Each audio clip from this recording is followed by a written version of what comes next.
సాయిరామ్ శ్రీమాత్రే నమః. టీవీ వీక్షిస్తున్న ప్రేక్ష మహాశయులందరికీ కూడా నమస్తమాంజలి. అలాగే ఇక్కడ చాలా మీడియా టీవీలు ఉన్నాయి, అందులో అందరూ మనవాళ్లే. స్వరాజ్ టీవీ, జేఎస్డబ్ల్యూ, అలాగే సాక్షి టీవీ, మహా న్యూస్, టీవీ5, ఓకే, వీళ్ళందరూ కూడా తెలుగు ఎన్ఆర్ఐ, లెజెండ్ టీవీ, అందరికి కూడా పేరు పేరున నమస్కారాలు. సాయి దత్తపీఠం శివవిష్ణు దేవాలయం తరపు నుంచి రఘుశర్మ శంకర మధ్యన మాట్లాడుతున్నాను. ఈరోజు మేమందరం కలవడానికి కారణం, నిజంగా అయితే అందరికి ఓపికలైపోయి కూర్చున్నాం. గత 4 రోజుల నుంచి కూడా అంగరంగ వైభవంగా అయ్యప్ప స్వామివారు, కాలభైరవ స్వామి, ఆదిశంకరాచార్య స్వామి, రామానుజాచార్య స్వామి, పూర్ణాపుష్కలాంబ మహాశాస్త ప్రాణప్రతిష్ఠాపన మహోత్సవం బ్రహ్మాండంగా జరిగింది. అయితే ఏదైతే అయ్యప్ప సన్నిధి మనం కట్టుకున్నామో అది బయట వాళ్ళు ఎవరు కన్స్ట్రక్షన్ వాళ్ళు కట్టలేదు. మన అయ్యప్పలే గత 4-5 నెలల నుంచి వాళ్ళందరూ ఐటీ జాబులు చేసేవాళ్ళు, వేరే వేరే జాబులు చేసేవాళ్ళు. పగల ఆఫీసులకు వెళ్ళి రాత్రిపూట 9ంటికి వచ్చి 8 తర్వాత వచ్చేవాళ్ళు. 9 నుంచి గుడి ముగిసిన తర్వాత వర్క్ మొదలుపెట్టి 9 to 1 or 2 దాకా చేసి అలా వెళ్ళిపోతుండేవాళ్ళు. అలా గత 4-5 నెలల నుంచి చేస్తూ శబరిమలని ఇక్కడ చూపించారు వాళ్ళు. వాళ్ళల్లో ముఖ్యంగా ఒకరి పేరు చెప్పుకోవాలి, టీం లీడర్ రంగారావు బోను. మనకి సాయి దత్తపీఠం ప్రారంభించినప్పటి నుంచి కూడా చిన్న చిన్న సన్నిధులు కానీ, నవగ్రహాల సన్నిధులు కానీ, ఇవన్నీ తను ఏర్పాటు చేసినవే. తనేమన్నా స్థపత మామూలుగా అయితే కాదు, పుట్టుకతో, కానీ దేవుడు ఆయనకి అవకాశం ఇచ్చాడు. అందుకనే అతను చేసినవి, అతను ఎప్పుడు కూడా చేసింది ఎప్పుడు చెప్పుకునేవాడు కాదు. నేను చేస్తున్నాను ఎప్పుడు బ్యాక్ ఉంటాడు. అలాంటి రంగారావు రంగన్న టీం ఆధ్వర్యంలో ఆ సన్నిధానం వచ్చింది. ఆ గుర్తుగా ఈరోజు మా రంగన్నకు కూడా మన సాయి దత్తపీఠం శివవిష్ణు దేవాలయం తరపు నుంచి ఒక చిన్న బిరుదు కూడా మనం ఇచ్చాము. దైవజ్ఞ స్థపతి అనే బిరుదుని అతనికి ఈరోజు మనం కేటాయించాం. దానికి సంబంధించిన మ్యాటర్ అంతా కూడా మధ్యాహ్నం చెప్పాం. కానీ మళ్ళీ 24న వీళ్ళందరూ కలుస్తున్నారు. ఒక రంగన్నే కాకుండా మిగిలిన 10 మెంబర్స్ ఉన్నారు కాబట్టి వాళ్ళందరూ కూడా సత్కరించుకోబోతున్నాం. 24th ఎందుకంటే ఆ రోజు అయ్యప్ప స్వామి జన్మదినం నక్షత్ర ప్రకారం. అదే రోజు అమెరికాలో ఫస్ట్ టైం ఇంతవరకు ఎవరు చేసి ఉండరు, పూర్ణాపుష్కలాంబ సమేత మహాశాస్త కళ్యాణం చేయబోతున్నాం మనం. చాలామందికి చాలా డౌట్స్, అయ్యప్ప స్వామి కళ్యాణం ఏంటి, అదేంటి, ఆ రోజు క్లియర్ చేస్తాం. అయ్యప్ప స్వామి గురించి చాలామంది తెలియదు. ఆయన ఏదైతే అయ్యప్ప అనుకుంటున్నామో అయ్యప్ప అనేది నిక్నేమ్. అది అయ్యప్ప అని నిక్నేమ్గా పడింది. కానీ ఆయన ధర్మశాస్త్ర, ఆయన 18 అవతారాలు. ఆయనకి ఒక అవతారం కాదు. మనం ఇప్పుడు కలియుగంలో ఏదైతే ఉందో లాస్ట్ అవతారం అది. ఆ అవతారాన్ని మనం పూజించుకుంటున్నాం, కేరళ వెళ్తున్నాం. కానీ అంతకుముందు అవతారాలు ఉన్నాయి. వాటి గురించి ఆ ఆదివారం నాడు మనం మాట్లాడుకుందాం. ఆ కళ్యాణం ఎందుకు చేస్తున్నాం? ఆల్రెడీ తిరుపతిలో, తమిళనాడులో అయ్యప్ప స్వామి వారికి కళ్యాణాలు జరుగుతూనే ఉన్నాయి. చాలామంది తెలియదు. అది తెలియజేయాలనే ఉద్దేశంతోనే ఆ విగ్రహాలు తెప్పించాం మనం. రేపు ఎవ్రీ ఇయర్ కూడా ఆయన జన్మదినం రోజు మన దగ్గర పూర్ణాపుష్కలాంబ సమేత మహాశాస్త కళ్యాణం జరుగుతుంది. ఇక్కడి నుంచి పర్మనెంట్గా రామనవమికి ఎట్లా జరుగుతుందో ఆయన జన్మదినం రోజు ఆ కళ్యాణం జరుగుతుంది. అలాగే మన కాలభైరవ స్వామిని మహాబలిపురం నుంచి తెప్పించుకున్నాం, ఆయన ప్రతిష్టాపన చేసుకున్నాం.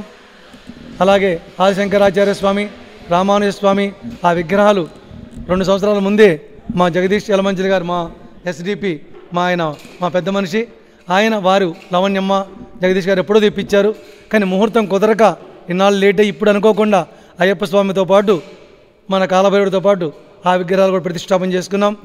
అలాగే మిగిలిన ఏవైతే కాలభైరవ కావచ్చు, అయ్యప్ప స్వామి మిగిలిన విగ్రహాలు కావచ్చు, ఆయన ఆధారపీఠం కావచ్చు, వీటన్నిటికి కూడా మన వెలగ సోమేశ్వరరావు గారు, వెలగ గారి ఫ్యామిలీ, ఇంకా మిగిలిన వెంకటరెడ్డి అని, ప్రదీప్ అని అయ్యప్పలు చాలామంది ముందుకొచ్చి, ప్రసాద్ గురుస్వామి కానీ, అశోక్ గురుస్వామి, మిగిలిన గురుస్వాములందరూ తలావంతుగా, కొంతమంది ఒక్కొక్క బ్రిక్ అని, 2 బ్రిక్స్ అని, గ్రాండ్ స్పాన్సర్స్ అని అందరు తలా చేశారు. అందరు వెయ్యబట్టే ఈ రోజున ఇంత చక్కగా ఈ కార్యక్రమం జరిగింది. అయితే మొన్న ఆదివారం ఈవినింగ్ నుంచి కూడా గణేష్ పూజ, పుణ్యావాచనం, కలశస్థాపనం, రక్షాబంధనం చేసుకొని సోమవారం ఉదయం, సోమవారం ఈవినింగ్, మంగళవారం మార్నింగ్, మంగళవారం ఈవినింగ్, ఉదయం సాయంత్రం ఒక పూట ధాన్యాదివాసం, ఇంకోసారి జలాదివాసం, ఇంకోసారి క్షీరాదివాసం, శయ్యాదివాసం, ఇలా అధివాసాలన్నీ చేసుకుంటూ హోమాలు చేసుకుంటూ బుధవారం ఈరోజు ఉదయం 10 గంటల 11 నిమిషాలకి యంత్రస్థాపన చేసుకున్నాం. వీక్ డేస్ కదా రారనుకున్నాం. చాలామంది లీవ్ పెట్టి వచ్చి నవరాత్రాలన్నీ వేసుకొని చక్కగా ఆ పూజల్లో పాల్గొన్నారు. చాలా ఆలస్యమైంది. ఎందుకంటే ఆ యంత్రస్థాపన చేశాక మళ్ళీ గ్యాప్ ఇచ్చి విగ్రహాలు ఫిక్స్ చేసాం. విగ్రహాలు ఫిక్స్ అయిన తర్వాత కొంచెంసేపు ఆగాలి. అష్టబంధం పెట్టాం. అది అయిన తర్వాత కుంభాభిషేకం. అటు శిఖరానికి ఇటు విగ్రహాలకి ఏవైతే కలశాలు పెట్టామో దగ్గర దగ్గర 100 కలశాలు, ఆ కలశాలన్నిటితో అన్ని విగ్రహాలకి అభిషేకం చేసుకున్నాం. కుంభాభిషేకం అది అయ్యేటప్పటికి మ్యాక్సిమం నాకు తెలిసి ఈరోజు 3:30 అయింది. అప్పటిదాకా భక్తులు ఉన్నారు పాపం.